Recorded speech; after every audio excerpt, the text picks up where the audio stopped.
يا رفاقي مجيشوف، مرحبا بكم. أتمنى أن تكونوا بألف خير. على الرغم من أن الحكماء لا يتعبون من القول إن المال لا يشتري السعادة، لكن الناس في جميع أنحاء العالم يريدون بشدة أن يصبحوا أثرياء. يمكنك إيجاد طرق سهلة لتحقيق أحلامك وطموحاتك، لأنه على الرغم من أنك لا تستطيع فعلا شراء السعادة، لا يزال بإمكانك شراء أي شيء آخر. لكن بعض الأشخاص الذين يرغبون في الحصول على أكبر قدر ممكن ينتهي بهم الأمر إلى المبالغة، وينسون حتى قواعد الأخلاق والمبادئ. تدور قصة اليوم حول امرأة كانت على استعداد للتنازل حتى عن مشاعرها بسبب المال. استمر في المشاهدة لترى كيف دفعت ثمنا باهظا. هيا بنا.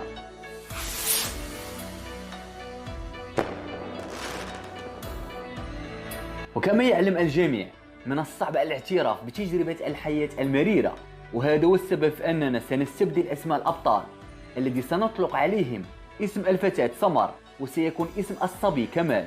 وهذا ضروري لالتقاط جوهر القصة، ومن الواضح بالنسبة لك أن تستخلص استنتاجاتك الخاصة. حيث التقت سمر بكمال لأول مرة في الكلية، وكان الحب من النظرة الأولى. في البداية ودودين للغاية، ثم أصبحت الصداقة علاقة. في ذلك الوقت لم يكن لدى الصبي والفتاة أي فكرة أنهما سيعلمان بعضهما البعض أهم درس في حياتهما يمكننا تلخيصه والوصول إلى جوهر القضية. لكن لفهم القصة بالشكل الصحيح، من المهم معرفة تفاصيل السيرة الذاتية للأشخاص المعنيين. لم يكن لدى عائلة كمال ما يكفي من المال.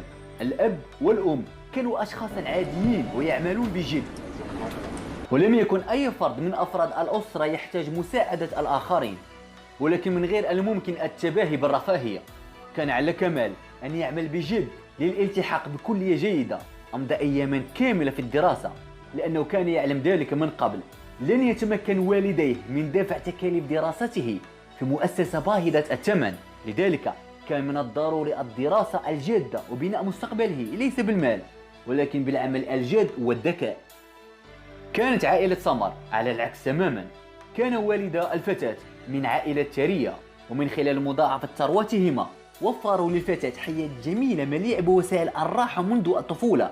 تلقت الفتاة جميع الألعاب التي أرادتها. كهدية في عيد ميلادها ال16 فازت بسيارة باهظة الثمن.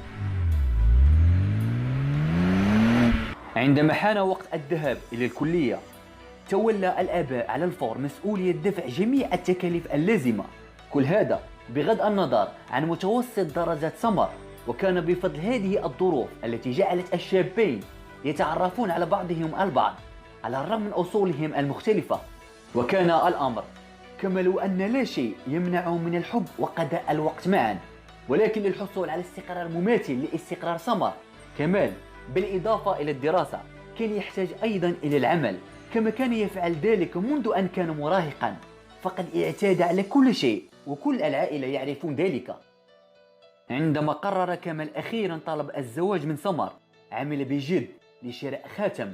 ولم يكن الخاتم مغطى بالماس، ولم يصنع من أجود أنواع الذهب، لكن مع ذلك كان الخاتم جميلا جدا، وتم شراؤه بمال حلال. بعد كل شيء، ما هو المهم، كمال أو الخاتم؟ في كونه مجرد زينة فقط، وما يهم حقا هو الحب.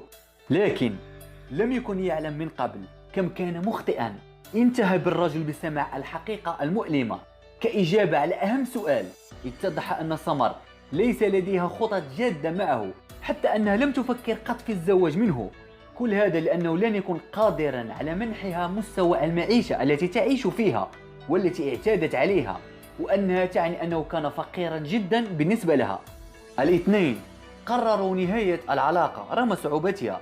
اختفى من حياة سمر، ولم يروا بعضهم البعض منذ 10 سنوات. كان اجتماعهم صدفة تماما وغير متوقع. أصبحوا أكثر نضجا سمر وكمال. التقيا في مركز تجاري وتحدثا مثل الأصدقاء القدامى. عندما كان يقولون وداعا، ظهر زوج سمر، وكانت مفاجأة ساخنة عندما قال زوجها: مرحبا أيها الرئيس، لقد قابلت زوجتي بالفعل. لقد تأثرت بالصدفة الغريبة، وأدركت أيضا أن كمال حزينا فجأة بطريقة غريبة، حتى أنها ظنت أن الدموع في عينيه لم تتضح بعد. في وقت لاحق عندما غادر كمال سألت زوجها عنه، وما سمعته جعل قلبها يتألم من الاستياء.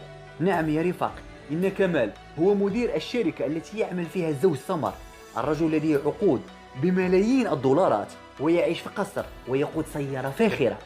زوج سمر لديه راتب جيد، فهو 16,000 دولار في الشهر، لكنه لم يصل إلى ربع راتب كمال. كانت سمر تشعر بالخجل أكثر فأكثر مع استمرار زوجها في سرد قصة كمال الفتى العادي الفقير الذي كانت له علاقة مع فتاة غنية، وعندما عرفت أنه فقير تركته وأهانته. قرر الشاب أن يعطي أهمية لدراسته وكيف يصبح غني. قام بإنشاء شركته، ومع مرور الوقت صارت الأمور معه بالشكل الصحيح وأصبح غنيا جدا، والآن فقط يتحدث مع أجمل النساء. ثم ينهي الزوج القصة قائلا: تخيلي كيف ستشعر الفتاة التي رفضته إذا علمت كيف أصبح الآن. الجواب واضح من عينيها، سمر تعرف بالضبط ما حدث. المغزى من هذه القصة بسيط: لا تفعل كل شيء من أجل المال، ولا تعطيه الأولوية أبدا. أهم شيء هو الشعور والأحاسيس الحقيقية. لو كنت في علاقة أو متزوج عن حب ستكون حياتك سعيدة، وكل المشاكل سوف تذوب رغم صعوبة الحياة، لأن الحب والتفاهم دواء للمشاكل والاستمرارية في الحياة. أراكم قريبا، وداعا يا رفاق.